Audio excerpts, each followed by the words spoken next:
மகாவிஷ்ணுவோட 10 அவதாரத்தில் கடைசி அவதாரமாக இருக்கிற கல்கி அவதாரத்தை பற்றி நம்ம கேள்விப்பட்டிருப்போம். இந்த கல்கி அவதாரத்தோட கோயில் இந்தியாவில் எந்த ஸ்டேட்டில் இருக்குன்னு உங்களுக்கு தெரியுமா?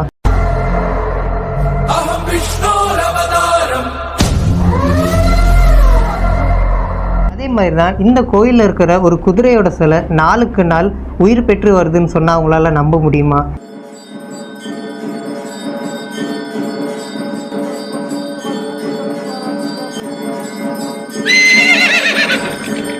இந்த வீடியோவில் இந்த கல்கி கோயிலை பற்றி தான் பார்க்க போகிறோம். ரொம்பவே இன்ட்ரெஸ்டிங்கான அதே சமயத்தில் ரொம்ப மிஸ்ட்ரியான விஷயத்தையும் பார்க்க போகிறோம்.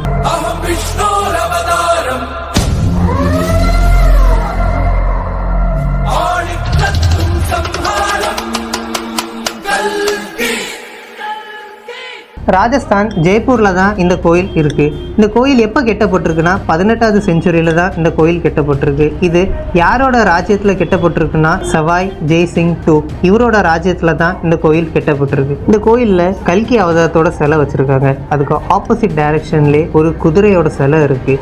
இந்த குதிரையோட நேம் என்னன்னு பார்த்தீங்கன்னா தேவதத்தா.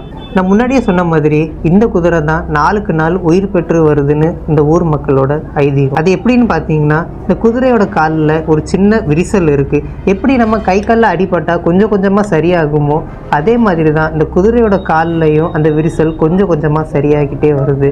இந்த ஊர் மக்கள் என்ன நம்புதாங்கன்னா, எப்போ அந்த விரிசல் ஃபுல்லாக கம்ப்ளீட் ஆகுதோ அப்போ கல்கி பிறந்துட்டாருன்னு அர்த்தம். இது இந்த ஊர் மக்களோட ஐதீகம். வீடியோ பார்த்ததுக்கப்புறம் உங்களோட தாட்ஸை கமெண்ட்டில் மென்ஷன் பண்ணுங்கள். மறக்காமல் சேனல் சப்ஸ்கிரைப் பண்ணிடுங்க, ஃபாலோ பண்ணிடுங்க. நான் உங்கள் ஈஷான்.